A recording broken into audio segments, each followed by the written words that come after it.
I'm going to show you how to train your flexibility. The key to these 3 props is actually this little guy. Why this one is because this one will always go on top. So either if you're starting out, you'll be starting out posture training just with this one. Then you'll gradually work your way up and make the combination that feels good for your body. So you can even do like the small one and the big one together. But the important part is that the small one is always there. The reason I say that is because the small one is made to be very, very accurate with the shape of your spine. So the pillow is made like this. There's a thick part at the bottom here, and it tapers smaller at the top. How it works is that your lumbar curve will go right here. So I'll show you that on me. Your lumbar curve, which is your first curve, is going to be pushed in by the thicker part. Whereas where it tapers is where your thoracic curve begins and starts to go back. So what we're doing when we're posture training is we're doing 2 moves. We're doing a flexion and we're doing an extension. And so the flexion works like this. You lean back onto the props and it places your spine in like a super healing position where your lumbar curve is pushed where it should be, your thoracic curve goes back down, and your cervical gets a little bit of a stretch. What we're doing when we're flexing is we're making a move either forward or we're making a move backward in order to stretch your spine in the opposite way. So when we're flexing our spine, we're putting it in the optimal position. When we're extending, we're stretching the spine. So there are actually 3 things that happens when you train your flexibility. The first thing that happens is, of course, you're going to become more flexible. That was an obvious one. So you're going to be moving your spine back and forth. And the more you go one way, the more that it will allow you to go the other way. So you'll see much more of a fluidity at the end than when you began. The second thing that will happen is you'll see that the muscles in your neck and your back and your shoulders are going to release a lot of tension while you're doing this. This is because when you're placing your back onto the props, you're allowing the muscles to release. Whereas when we work, we're always stressed. You know, the muscles in our back are always tense. We have to hold up a position. But when we're going back onto the props, our muscles are able to relax. When we're going forward, we're actually stretching those muscles that are usually really tense. So the third thing that you're gonna see is that your posture is gonna start improving. So as you're training with the props, you're going to increase the level of the pillows, you're going to increase the level of your flexibility. So what happens is that you're basically going to be relaxing those muscles like we just talked about. But what happens is that by relaxing those muscles, you're actually allowing the proper muscles to go to work when you stand up or when you sit down. So you'll find that it's easier, now that your shoulders are not stressed, not tense, you'll find it easier to put them back and down. You'll find your back muscles, since they're nice and stretched, they'll be nice and supportive when you go to stand up and sit down. So that's the third thing that happens. Your posture just naturally gets stronger, more relaxed, more confident. So yeah, now I'm going to show you how exactly to do the flexibility training. So I'm going to start by showing you with this small prop first. So when you first get your collection of props, I recommend trying out the different heights that I'm about to show you before starting any flexibility training. The reason why I say that is because when you're starting out, just doing the flexion and extension of your spine with the proper curvature is going to be enough to make a difference. And you don't want to go too high because it's going to be like, for example, practicing the splits before you're ready. It's just going to make your muscles a little bit sore the next day. And what we want is we want to feel good. So choose the right height for you. Don't go too far. Like I said, the flexion and extension is going to be way more than enough to get that fluidity going in your back again. So with the small one, the placement that you put it in. So remember when I said that there's the lumbar curve? And so you want to go and place the thicker part where your lumbar curve is. A good point of reference is it's usually going to be around where your belly button line is. So align that with the pillow and start to lean back. So you can either have it on the ground or you can lean back directly on it. So once you feel comfortable using the small one, you can add the medium one as well.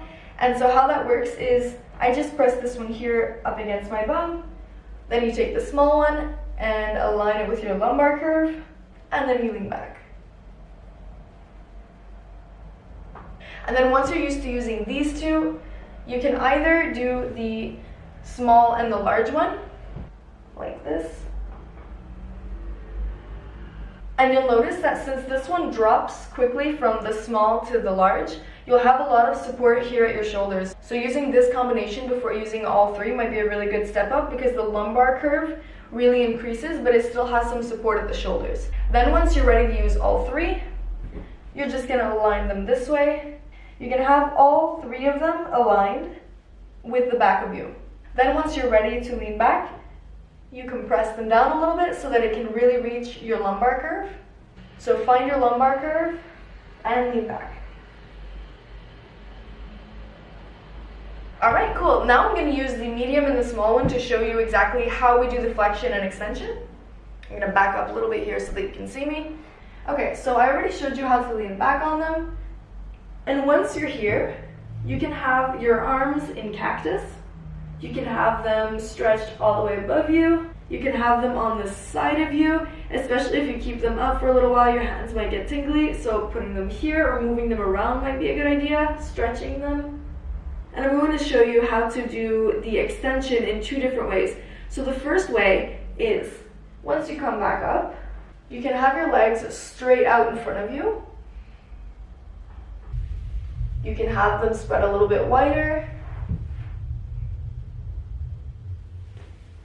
You can have your knees bent and you can lean forward like this.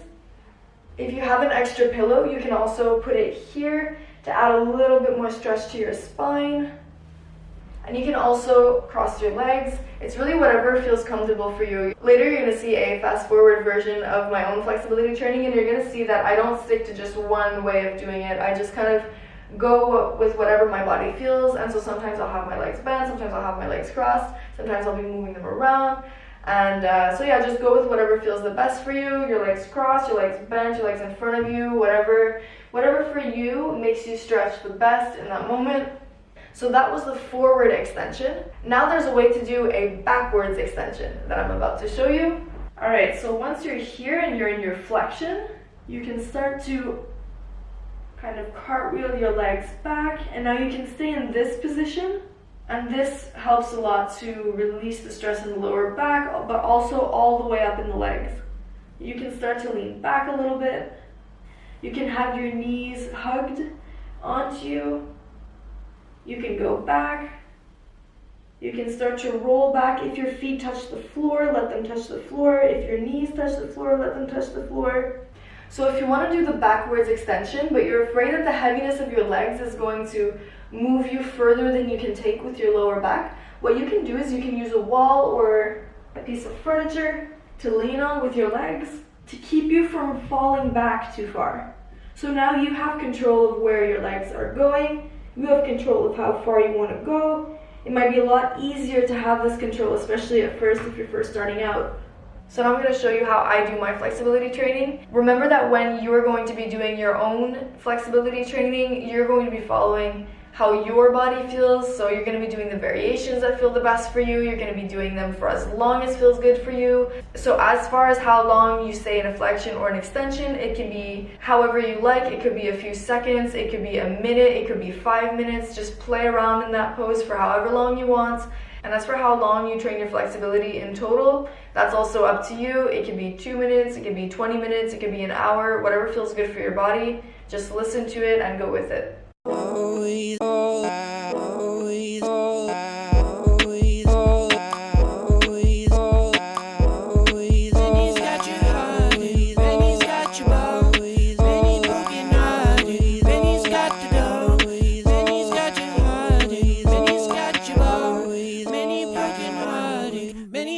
Yeah, I found a way to many hearts. Yeah, it's been broken from the start.